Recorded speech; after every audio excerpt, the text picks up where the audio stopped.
Les moines ont toujours cherché la solitude. Badi est à 7 heures de route de Dakar, dans les terres du Sénégal oriental. La petite communauté des frères venant de l'abbaye de Ceffonds, en France, a planté sa croix dans le diocèse de Tambacounda, dans un lacet de la Gambie. Une colline surplombe le site, offrant un belvédère splendide sur la savane. C'est un lieu propice pour une future possible construction monastique.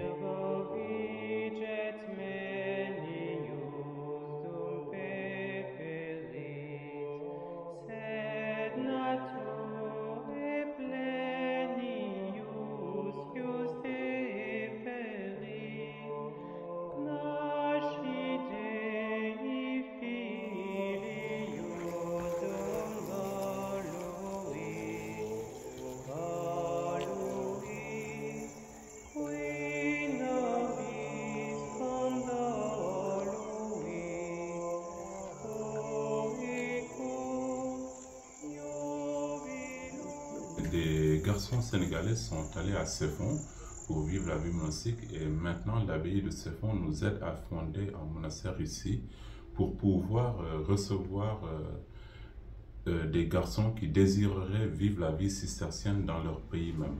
Il y a des garçons qui se présentent et c'est très encourageant.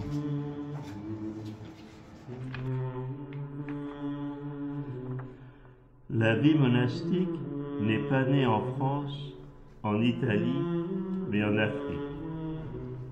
Les origines de la vie monastique sont lointaines. Dès le IIIe siècle, des hommes sont allés à l'écart, au désert, pour vivre une vie entièrement consacrée à la louange de Dieu et à l'intercession pour le salut des hommes. Si les temps, les cultures, les règnes, les frontières ont changé, la vie monastique demeure fondamentalement la même à travers les siècles. C'est toujours le même appel que Dieu adresse à un cœur, à une jeune personne.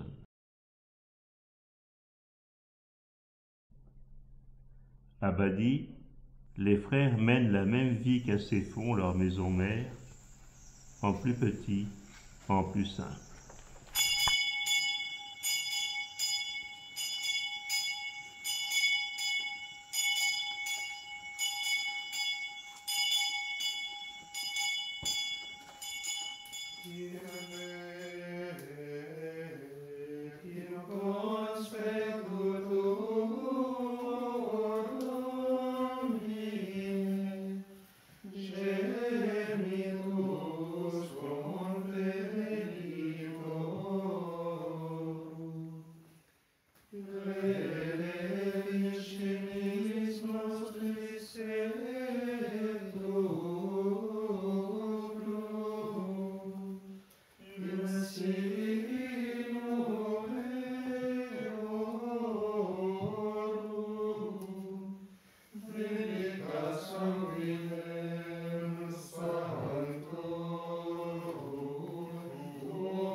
Cœur de la vie chrétienne, la messe est aussi le centre de la journée monastique.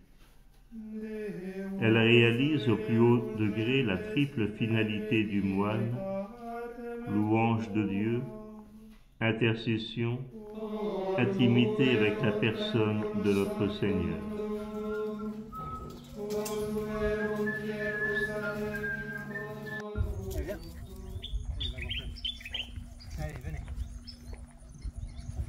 La vie à Badi est assez simple, puisque c'est une fondation, et donc comme dans toute fondation, ça demande un dépouillement, un service de nos frères plus exigeant. La vie est plus exigeante en fondation, mais c'est ce qui donne toute la beauté et la qualité aussi d'une vie. Nous avons commencé par de l'élevage, plusieurs élevages, des moutons, des poules. Actuellement, il ne reste plus que les poules. Et on fait aussi donc, du maraîchage. Donc on a un grand potager notamment, où il y a un frère qui s'occupe de ça. On a toute l'année, on a des légumes, et comme il fait toujours chaud et on arrose, on a beaucoup de fruits et de légumes.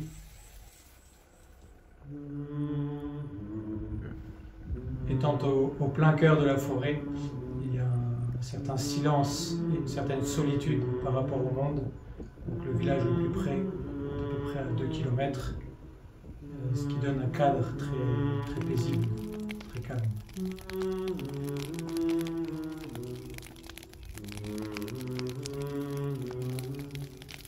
Pour se protéger, comme on est en pleine savane et qu'il y a du coup des feux de brousse régulièrement à cause de la chaleur, on est obligé de faire des pare-feux.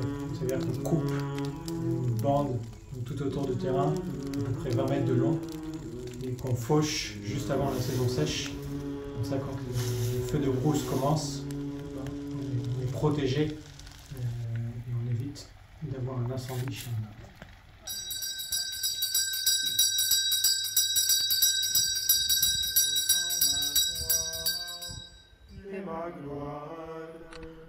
Tout au long de la journée, quel que soit son travail, le moine revient à l'église à intervalles réguliers.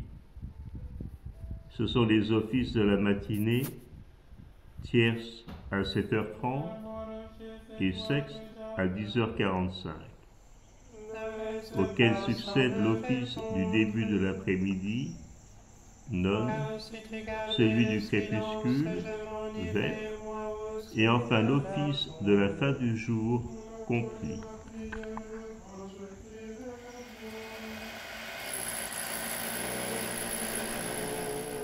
Pour vivre, le moine doit travailler. L'idéal de sa vocation se réalise au milieu des exigences communes à toute vie humaine. Le travail n'est pas un passe-temps inutile, mais une occupation réelle. Il exige compétence et insertion dans l'économie de la région. Le travail est aussi l'occasion de développer un certain nombre de qualités indispensables à la vie d'union à Dieu. En plus du courage et de la ténacité, du sens du réel et de la responsabilité, le travail inculque aux moines l'attention aux autres, la délicatesse, la générosité, la patience. La vie commune est essentielle dans notre vie. Si nous vivons ensemble, c'est d'abord pour nous aider mutuellement. Nous sommes des pauvres.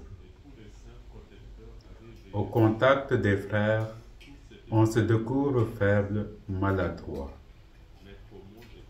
C'est une expérience qui purifie, qui ouvre à Dieu et nous ajuste les uns les autres. La vie monastique, même la plus fervente, s'accompagne toujours d'une vie fraternelle authentique, d'un dévouement aux autres.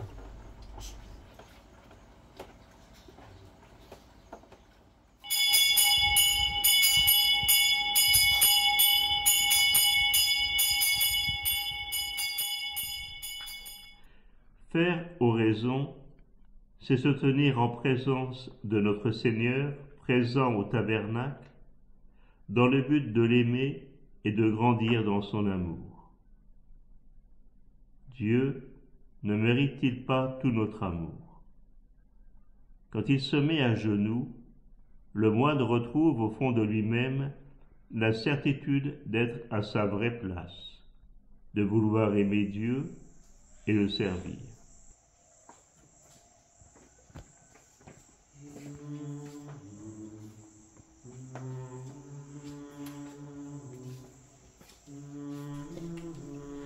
La Lectio Divina est une lecture au service de l'union à Dieu et de la prière. De chaque livre, y compris la Bible, le moine prend des notes qui aident à grandir dans la foi, le courage, la persévérance et surtout la fidélité. En tant que supérieur, en fait, mon rôle, c'est de jouer le rôle de tous les supérieurs de tous les monastères, c'est-à-dire un rôle de père pour les frères, et puis surtout aussi un rôle d'enseignement, un rôle d'encadrement, de faire vivre en fait la vie monastique et chaque frère lui donner les conditions nécessaires pour qu'il puisse vivre cette vie. Ce qui n'est pas évident, la vie monastique ne se vit pas tout seul. On a besoin d'un ancien, d'un supérieur, accompagné aussi d'un ancien. C'est absolument nécessaire, on l'a vu dans la vie des pères du désert en Égypte. C'est quelque chose qui est assez fondamental, qui est assez bien décrit par saint Antoine par exemple, pour lequel en fait le moine qui s'isole, qui n'est pas attaché à un ancien, et peut-être même un moine qui se perd. C'est les invocations, très bien. Et le troisième pilier.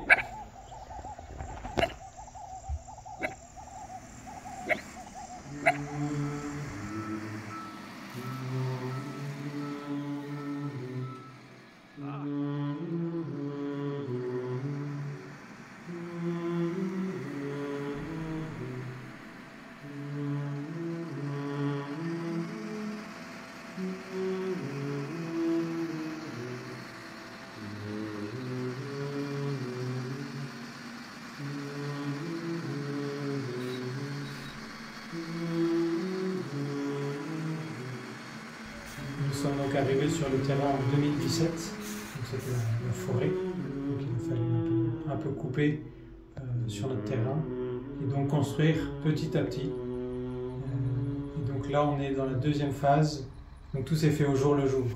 Et là maintenant c'est la deuxième phase où on essaye d'organiser un peu plus la vie pour que ce soit un peu plus hiérarchisé. Et donc et on commence à construire des bâtiments petit à petit pour être un peu plus à l'aise. Le monastère définitif devrait être construit sur la colline. Nous y avons bâti un autel pour y dire la messe à certaines occasions.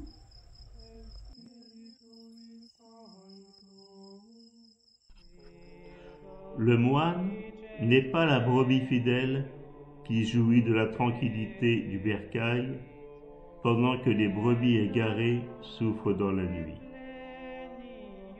Le moine n'est pas au bercail par son cœur, son désir, par l'effort de sa prière, il est au dehors avec les brebis égarées. Le moine prie chaque jour pour les personnes qu'il aime, pour ceux qui lui demandent son intercession, aux intentions de l'Église et du monde. Pour cela, il dresse une liste de noms qu'il expose chaque jour à Dieu. C'est la prière du memento. La messe célébrée par le Saint-Père devant des millions de jeunes au JMJ, ou celle d'un prêtre au fin fond de la savane, au milieu des oiseaux et des babouins, c'est l'œuvre de la rédemption et du salut du monde qui s'accomplit.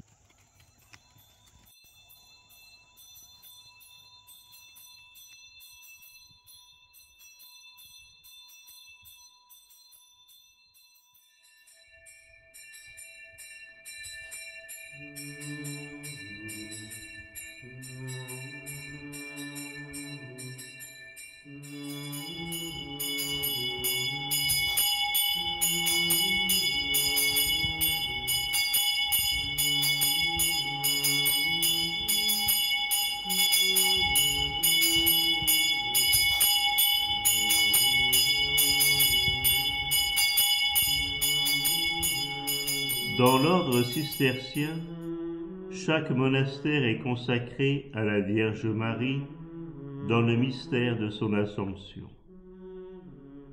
Le moine prie chaque jour la Mère de Dieu. il se tourne vers elle, et avec tout ce qu'il porte dans son cœur, se blottit sous son manteau.